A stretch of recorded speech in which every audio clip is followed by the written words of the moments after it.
నీ కుటుంబాన్ని బాధ పెట్టడమే కాదు, దేవుని కూడా బాధ పెడుతున్నావు. ఈ రాత్రి సమయంలో నీ తప్పును ఒప్పుకో, నీ పాపాన్ని ఒప్పుకో, నువ్వు విడిచిపెట్టు. నేను తప్పు చేస్తానయ్యా, బెట్టంగులు కాల్చి తప్పు చేశానయ్యా, సిగరెట్లు కాల్చి తప్పు చేశానయ్యా, వ్యభిచారం చేసి తప్పు చేశానయ్యా, దొంగతనాలు చేసిన తప్పు చేశానయ్యా. దేవుడా నిన్ను బాధ పెట్టానయ్యా, ఆరాధన రావటం మానేసి నేను బాధ పెట్టానయ్యా. ఇంకా నేను నిన్ను బాధ పెట్టానయ్యా, ఇంకా నేను బాధ పెట్టానయ్యా, నిన్ను సంతోష పెడతాను.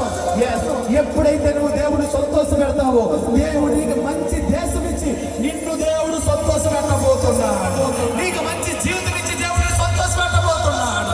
కనుక ఈ రాత్రి సమయంలో దేవుని సంతోష పెట్టే వాళ్ళు ఇక్కడ ఎవరైనా ఉంటే 2 చేతుల పైకెత్తి యేసయ్యా నేను సంతోష పెడతానని చెప్పండి. యేసయ్యా నిన్ను సంతోష పెడతానయ్యా, యేసయ్యా నిన్ను బాధ పెట్టనయ్యా, యేసయ్యా నీకు ఆనందం కలుగజేస్తానయ్యా. నా వల్ల నీకు ఆనందం కలుగుతుంది. తప్పుపోయిన కుమారుడు తన తండ్రి దగ్గర నుంచి ఆస్తిని తీసి వెళ్ళిపోయినప్పుడు, తప్పుపోయి వెళ్ళిపోయిన కుమారుడు వ్యసనాలతో, దుర్వ్యసనాలతో, దుర్వ్యాపారంతో, ఆస్తులతో పాడు చేస్తున్న కాలము కన్న తండ్రి వేదన పడుతూ ఉన్నాడు, కన్న తండ్రి దుఃఖపడుతూ ఉన్నాడు. కానీ తప్పు తెలుసుకుని తిరిగి రాగానే ఆ తండ్రికి మిక్కిల ఆనందం కలిగింది. ఇదిగో మనందరం కలిసి సంతోషిద్దాము రండి, విందు చేసుకుందాము రండి.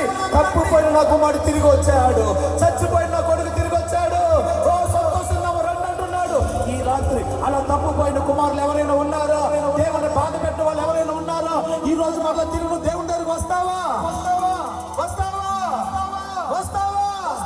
ఎంతగా నేను బాధ పెట్టాను యేసయ్యా, అందుకే నాకు మంచి జీవితం లేదు, అందుకే నాకు మంచి ఉద్యోగం లేదు, మంచి వ్యాపారం లేదు, మంచి బ్రతుకు లేదు. ఇంతవరకు నేను బాధ పెట్టాను అయ్యా, ఇక్కడి నుంచి నేను బాధ పెట్టాను అయ్యా. నిన్ను సంతోష పెడతాను ప్రభువా, నిన్ను సంతోష పెడతాను అయ్యా. నాకు మంచి ఇల్లు ఇచ్చే దేవుడు నీవే, మంచి బ్రతికిచ్చే దేవుడు నీవే.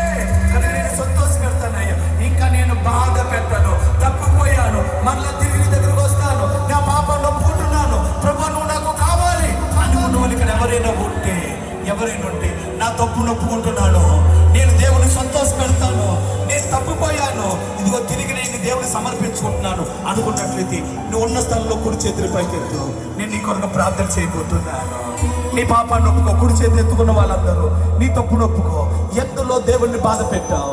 నువ్వు కానుకలు ఇవ్వకుండా నువ్వు బాధ పెట్టావే దేవుణ్ణి, ప్రార్థన చేయకుండా దేవుని బాధ పెట్టావే, ఉపవాసం చేయకుండా ఆ రోజున ఏదో సంబరం అని, ఆ రోజు ఏదో పెద్ద కూటం ఉందని, లేదా ఆ రోజు ఏదో శుభకార్యం ఉందని నువ్వు వెళ్ళిపోయావే. ఆ రోజు దేవుడు బాధపడలేదు, ఆరాధన మానేసి వెళ్ళిపోయావు, బాధ పెట్టావే. ఒప్పుకో, తప్పును ఒప్పుకో, వ్యభిచరించే ఒప్పుకో, దొంగతనం చేసి ఒప్పుకో. తిరిగి దేవుడి దగ్గర వస్తావు, తిరిగి దేవుడి దగ్గరకు వస్తానని వాళ్ళు ఎవరైనా ఉంటే ఇదిగో నీ కొరకు నేను ప్రార్థన చేయడానికి రెడీగా ఉన్నాను. నీ పాపాలు క్షమించడానికి యేసే రెడీగా ఉన్నాడు. నీకు మంచి జీవితం ఉండడానికి యేసే రెడీగా ఉన్నాడు. మధ్యలో ఆ దుఃఖాన్ని కలిగేసే దుష్టుడు తొలగించడానికి ఇష్టమైతే, ఆ దుఃఖాన్ని నీకు ఇష్టమైతే ఒక్క అడుగు ముందుకేసి పేదరి దగ్గర రాగలవా? నీకోసం నేను ప్రార్థన చేస్తాను. నువ్వు మార్మల్స్ పొందే వ్యక్తి అయితే తమ్ముడు, చెయ్యి పైకెత్తిన తమ్ముడు, ఒక్క అడుగు ముందుకేసి వచ్చే. ఈ రోజు నీ చరిత్ర మారిపోతుంది, ఈ రోజు నీ జీవితం మారిపోతుంది. థ్యాంక్ యూ తమ్ముడు. ఇంకెవరైనా ఉన్నారా? ఇంకెవరు ఎదురుకొచ్చే తమ్ముడు, కమాన్. దేవుడు ఈ రోజు నుంచి నీ జీవితాన్ని మార్చబోతున్నాడు. చల్లాయి, నిన్ను కూడా దేవుడు ఇంతవరకు బాధ పెట్టావు, దేవుణ్ణి చర్చకు రావడం మానేసి బాధ పెట్టావు. ఒక్కడు ముందుకేసి వేదిక దగ్గరకు వచ్చే. నీ మీద చేతులుంచి ప్రార్థన చేయమని దేవుడు నాతో చెప్తున్నాడు. నీ మీద చేతులుంచబోతున్నాడు. ఇంతకాలం నీకు అడ్డుగా ఉన్నటువంటి దుష్టుడు తొలగిపోబోతున్నాడు. ఇంతవరకు నేను బాధ పెట్ట సైతాన్ని నీ నుంచి విడిచిపెట్టబోతుంది.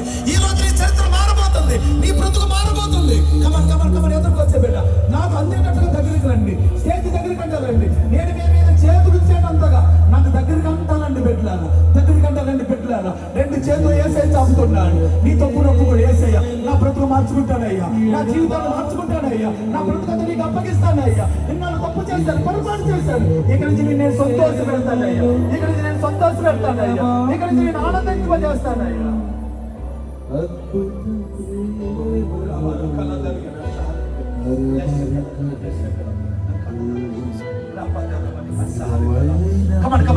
కమాన్. ఇంకా నీ పాపాన్ని ఒప్పుకునే వాళ్ళు ఎవరుంటే వచ్చాను పెట్టలేరు. అక్కడ ఉండి ఒప్పుకోవడం కాదు, బలిపీఠం దగ్గరకు వచ్చి ఒప్పుకో.